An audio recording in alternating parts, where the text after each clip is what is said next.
नमस्ते दोस्तों, आज हम स्टार्ट करेंगे एडवांस मैथ्स। क्योंकि आपकी एमपीएसआई, कांस्टेबल, व्यापम, एसएससी जितनी भी एग्जाम होती है उसमें 7 से 8 क्वेश्चन आपके एडवांस मैथ्स से रिलेटेड आते हैं। बिल्कुल बेसिक क्वेश्चन आपके एमपीएसआई, कांस्टेबल में पूछे जाते हैं, लेकिन बहुत से स्टूडेंट इसी टॉपिक को, एडवांस मैथ्स के टॉपिक को नहीं करके जाता है और 7 से 8 क्वेश्चन उसके डायरेक्टली गलत हो जाते हैं। हम यहाँ पर जितनी भी वीडियो बनाएंगे उसकी लगभग 5 से 6 घंटे की ड्यूरेशन रहेगी एडवांस मैथ्स की। अगर हम वो कर लेते हैं तो आपके एमपीएसआई और कांस्टेबल के अधिकांश क्वेश्चन एडवांस मैथ्स से रिलेटेड हो जाएंगे। अब हम स्टार्ट करते हैं रेखाएं एवं कोण। सबसे पहले हम बात करते हैं रेखा की। तो अनंत बिंदु से मिलकर रेखा बनती है, ठीक है, जिसकी एक ही डायरेक्शन केवल लंबाई होती है, रेखा की कोई चौड़ाई नहीं होती है, ठीक है, और यह दोनों दिशा में अनंत तक जाती है। बात हम किरण की करते हैं।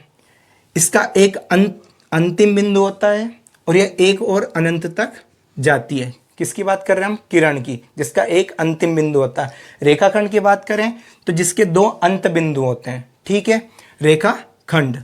सररेख बिंदु एक ही रेखा पर 3 या 3 से अधिक बिंदु होते हैं तो उसे सररेख बिंदु कहते हैं। जैसे कि ए, बी और सी आपका है, ठीक है। एक ही रेखा पर 3 या 3 से अधिक बिंदु होते हैं, उसे क्या कहते हैं? सररेख बिंदु कहते हैं।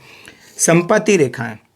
जब 3 या 3 से अधिक रेखाएं एक ही बिंदु पर प्रतिच्छेद कर दिए तो उसे संपत्ति रेखा कहते हैं। जैसे कि ये एक रेखा, ये दूसरी रेखा है, ये तीसरी रेखा है, एक ही बिंदु पर प्रतिच्छेद करती है मतलब एक दूसरे को काटती है, तो उसे क्या कहते हैं? संपत्ति रेखा कहते हैं। अब हम देखते हैं कोण। 2 रेखाएं जहां पर भी प्रतिच्छेद करती है वहां पर कोण बनता है। 2 रेखाएं जहां पर भी प्रतिच्छेद करती है, मतलब मान लीजिए ये 2 रेखाएं प्रतिच्छेद करी तो यहाँ पे भी कोण बना, यहाँ पर भी कोण बना, यहाँ पर भी कोण बना और यहाँ पर भी कोण बना, ठीक है। तो कोण बात करते हैं हम कोणों के प्रकार की। तो न्यून कोण 0 डिग्री से अधिक और 90 डिग्री से कम। 0 डिग्री से अधिक और 90 डिग्री से कम आपका न्यून कोण रहेगा। अधिक कोण की बात करें तो 90 डिग्री से अधिक, 90 डिग्री नहीं, 90 डिग्री से अधिक और 180 डिग्री से कम आपका अधिक कोण रहेगा। समकोण 90 डिग्री पर समकोण होता है। ऋजु कोण आपका 180 डिग्री, ऋजु कोण आपका 180 डिग्री। प्रतिवर्ती कोण 180 डिग्री से ज़्यादा और 360 से कम। ये सब कोण इसलिए हम देखते हैं पूरक और संपूरक कोण। एग्जाम में इनसे रिलेटेड क्वेश्चन पूछ लिए जाते हैं।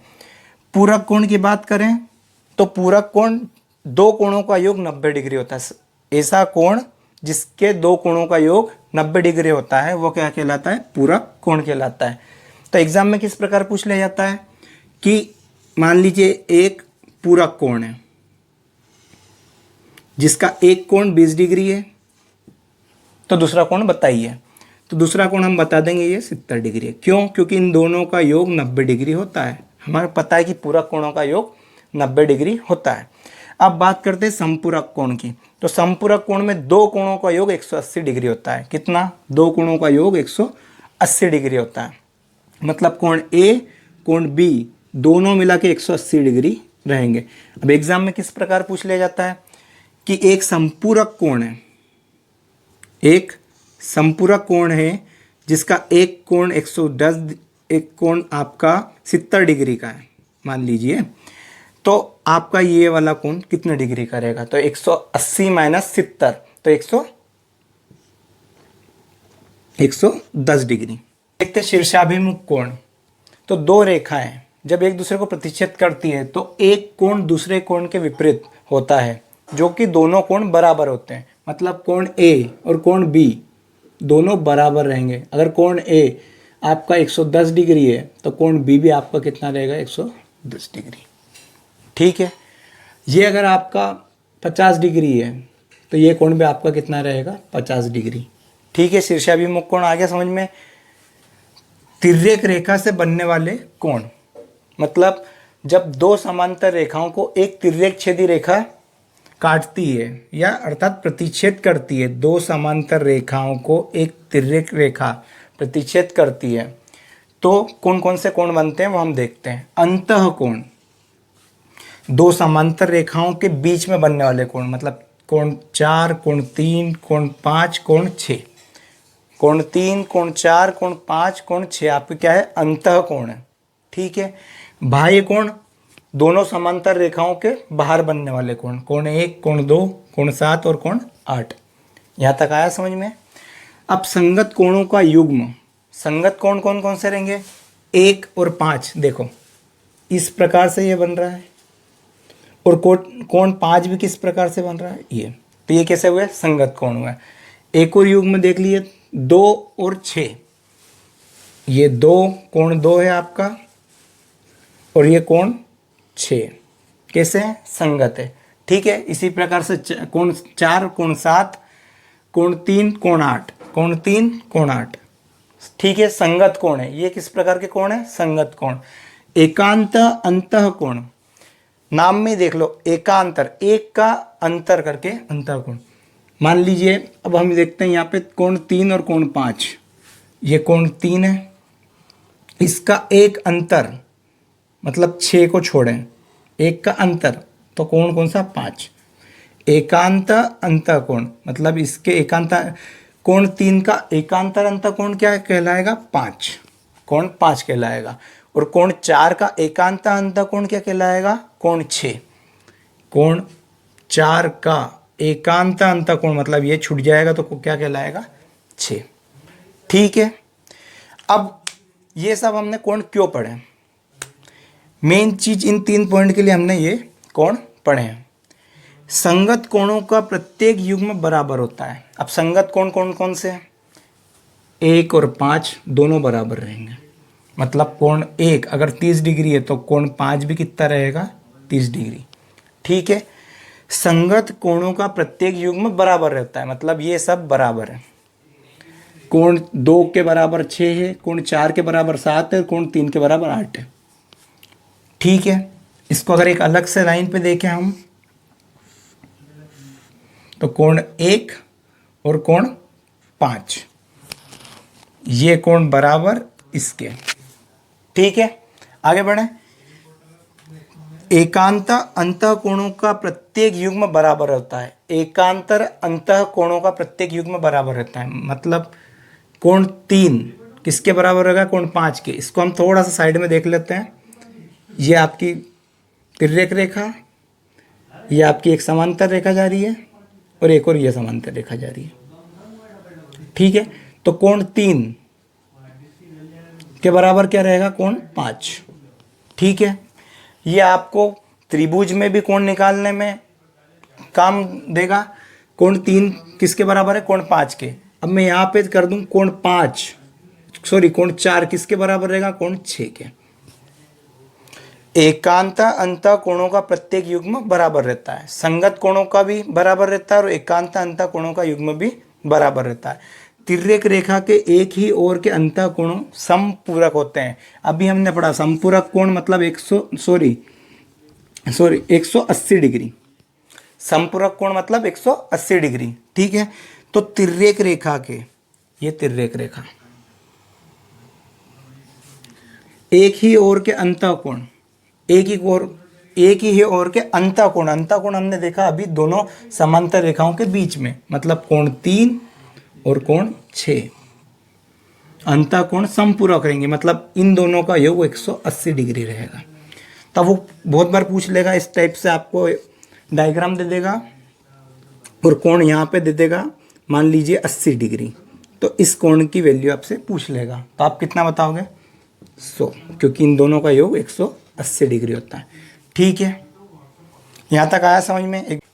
अब यहाँ पर पहले क्वेश्चन में हमें y का मान ज्ञात करना है। ठीक है, तो सबसे पहले हमें जो चीज़ हमें याद है इसमें, जैसे कि ये कोण और ये कोण दोनों बराबर रहेंगे। क्यों बराबर रहेंगे? शीर्षाभिमुख कोण हमने पढ़ा है। तो ये 5y है, तो ये भी कितना रहेगा? 5y। ठीक है, अब हमें ये भी पता है कि ये इस लाइन पर यहाँ से यहाँ तक का कोण कितना डिग्री का रहता है? 180 डिग्री का रिजु कोण। ठीक है, यहाँ से यहाँ तक का कितना? 180 डिग्री का, मतलब 5y plus 5y plus 2y equal to 180 degree. ठीक है, मतलब यहाँ से यहाँ तक के कोण सबको मिलाकर कितना होगा? 180 डिग्री। ठीक है, तो ये कितना हो गया? 12y बराबर 180 डिग्री, और इसको अपन y को अकेला करेंगे 12 को नीचे ले जाएंगे तो आपके बचेंगे 15। ठीक है, तो y की वैल्यू कितनी हो जाएगी 15। यहाँ तक आया समझ में। शीर्षाभिमुख कोण हमें याद है, इसलिए हमने 5y कर दिया। हम ये भी जानते हैं कि यहाँ से यहाँ तक का इस रेखा पर बना कोण 180 डिग्री का होता है। ठीक है, और उन सबको जोड़ के 180 के बराबर कर दिया और y का मान निकाल लिया। अगला देखते हैं दूसरा question. A B D G के समानांतर है, ये समानांतर का चिन्ह है। ठीक है, ए बी डी जी के समानांतर है, इसको बी सी एक तिर्यक रेखा प्रतिच्छेद करती है। ठीक है, तो हमें कौन सा कोण याद करना है, डी जी सी मतलब जी, डी जी सी ये वाला कोण हमें ज्ञात करना है। ठीक है, तो ये दो समांतर रेखा है, उसे एक प्रतिच्छेदी रेखा काट रही है, तो ये संगत कोण होंगे। देख लो, ये कोण और ये कोण संगत कोण, और संगत कोण हमने पढ़ा है कि संगत कोण हमेशा बराबर होते हैं। तो ये भी कितने का रहेगा आपका 70 डिग्री का। ठीक है, ये वाला देख लीजिए, एम एन, एम और एन दोनों समांतर हैं, उसे एक तिर्यक छेदी रेखा आई प्रतिच्छेद कर रही है, और कोण एक 65 डिग्री है। ये कोण एक कितना है 65 डिग्री। तो अब हमसे कोण 5 और कोण 8 पूछा गया है। तो अब सबसे पहले हम देख लेते हैं कि ये वाला कोण, कोण 1 और कोण 5, देखो यहाँ पे इधर बना रहा हूँ, कोण 1 और कोण 5, तो यह एकांता अंता कोण। कौन से कोण बनेंगे, ये एकांता अंता कोण हमेशा बराबर होते हैं। तो ये भी कितना हो जाएगा आपका 65 डिग्री। ठीक है, अब हम देखते हैं कोण 8 की। तो कोण 8, एक चीज़ और देख लीजिए कि ये और ये कोण दोनों बराबर रहेंगे, शीर्षाभिमुख कोण, तो ये भी कितने का हो गया 65 का। ठीक है, और ये कोण और ये कोण दोनों संगत कोण हो गए, तो संगत कोण भी हमेशा बराबर होते हैं। तो ये भी कितने का हो गया 65 डिग्री का। ठीक है, कोण 5 और कोण 8 ये भी 65 डिग्री के कोण रहेंगे। क्यों, क्योंकि एक में हमने देखा एकांता अंता कोण और एक में संगत कोण। ठीक है, यहाँ पर बात करते हैं कोण बी ओ सी, बी और ये ओ सी, ये वाला कोण हमें निकालना है। ठीक है, अब हम देख लेते हैं हमारे पास क्या क्या है। सबसे पहले ये देखो, ये कोण और ये कोण दोनों बराबर रहेंगे, शीर्षाभिमुख कोण। ये कोण और ये कोण दोनों बराबर रहेंगे क्योंकि शीर्षाभिमुख कोण। ठीक है, अब हमें इतना कोण और पता लग जाए तो हम जानते हैं कि यहाँ से यहाँ तक का कितना रहता है 180 डिग्री का। तो 30 और 40 कितने हो 70, 70 में से 180 घटा, सॉरी 180 में से 70 घटा दो, तो कितना बचा आपका 110 डिग्री। ठीक है, अब हमें कहाँ तक का कोण चाहिए, यहाँ से यहाँ तक का, तो कितना होगा 110 प्लस 40 कितने 150, तो बी ओ सी कितना हो जाएगा आपका 150 डिग्री। आगे समझ में, शीर्षाभिमुख कोण से हमने इधर कर लिया। हम जानते हैं कि यहाँ से यहाँ तक 180 डिग्री, तो ये कोण और ये कोण जोड़ के 70, 180 में 70। देखते हैं ए बी सी डी दोनों क्या है समांतर, इसे एक तिर्यक छेदी रेखा काट रही है। ठीक है, तो हमें थीटा कोण, ये जो कोण है इसे ज्ञात करना है। तो देखें, अभी हमने देखा कि एक तिर्यक छेदी रेखा के एक ही तरफ अंतः कोणों का योग 180 डिग्री होता है। ठीक है, तो ये 75, तो ये कितने का हो जाएगा आपका 105, 180 में से 75 घटा देंगे। ठीक है, अब यहाँ पे देखें, ये जो कोण है किसके बराबर रहेगा, इसके बराबर क्यों रहेगा, शीर्षाभिमुख कोण, तो ये 105 डिग्री। अब हम जानते हैं कि त्रिभुज के तीनों कोणों का योग कितना होता है 180 डिग्री। त्रिभुज के तीनों कोणों का योग 180 डिग्री होता है। तो अब 105 और 35 को जोड़ दें, कितने होंगे 140, 140 को घटा देंगे 180 में से, तो आपका तीसरा कोण आ जाएगा 40 डिग्री। ठीक है, यहाँ पे हमने देखा सबसे पहले अंत कोणों का योग तिर्यक छेदी रेखा के एक ही तरफ कितना होता है 180 डिग्री। फिर इसका शीर्षाभिमुख कोण, त्रिभुज के तीनों कोणों का 180 डिग्री, और उसमें से 140 घटा के 40 हो गया। ठीक है, इस वाले सवाल में देखेंगे कि बी ई डी एफ दोनों समांतर हैं। बी ई DF दोनों क्या है, समांतर है। तो एक तिर्यक छेदी रेखा इन्हें प्रतिच्छेद कर रही है।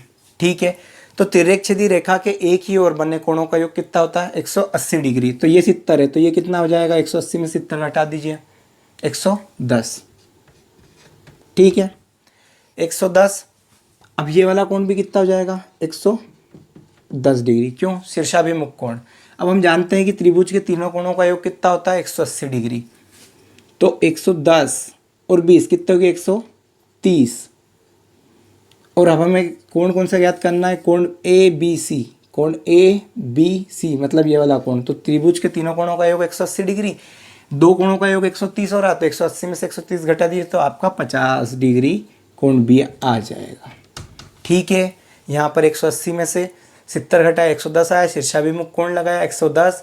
उसके बाद आपका 110 और 20 को काउंट करा, क्योंकि त्रिभुज के तीनों कोणों का योग 180 डिग्री होता है। ठीक है, आगे बढ़ते हैं। इस वाले सवाल में हम देखते हैं कि दिया क्या है, a माइनस बी बराबर 80 डिग्री है और कोण A कोण B हमें निकालना है। अब देखें चित्र में कि कोण A और कोण B को हम जोड़ते हैं तो कितना डिग्री बनता है, 180 डिग्री। कोण A प्लस कोण B कितना है आपका, 180 डिग्री। और आपका a माइनस बी कितना है, 80 डिग्री। ये भी कोण ही है। ठीक है, तो अब हम इनको प्लस कर देते हैं। तो प्लस कर देते हैं, b से b कैंसिल हो जाता है, a के और एक 2a, और यहाँ पर 180 और 80 कितना, 260। ये दो इधर जाता है, तो आपका a बराबर हो जाता है 130। ठीक है, a बराबर कितना हुआ आपका, 130। अब बचा कितना, 180 में से 30 घटा दो तो आपका 50। ठीक है, 50 डिग्री। ए और बी की वैल्यू आपकी, आई और एम रेखा एक दूसरे के समांतर है और पी और क्यू रेखा एक दूसरे के समांतर है। ठीक है, तो हमें कोण ए, कोण बी, कोण सी और कोण डी निकालना है। तो सबसे पहले हमें जो दे रखा है कोण, ये वाला कोण हमें 60 डिग्री दे रखा है। अब हमें कोण, सबसे पहले कोण ए देख लेते हैं। तो एक तिर्यक छेदी रेखा के एक ही तरफ अंतः कोणों का योग 180 डिग्री होता है, मतलब समांतर रेखाओं के मध्य में बना एक ही तरफ के कोण का योग कितना होता है, 180 डिग्री। तो ये 60 है, तो ये कितना का कोण, ये कितने का हो जाएगा आपका, 120 डिग्री। 180 में से 60 घटा देंगे तो आपका 120 डिग्री। अब ये a 120 है, तो ये शीर्षाभिमुख कोण देख लीजिए, तो ये भी कितना हो जाएगा आपका, 120। अभी हमने पढ़ा एक ही तरफ के कोण 180 डिग्री होते हैं, तो ये 120, तो ये कितना का c, 60 डिग्री का कोण c भी आ गया।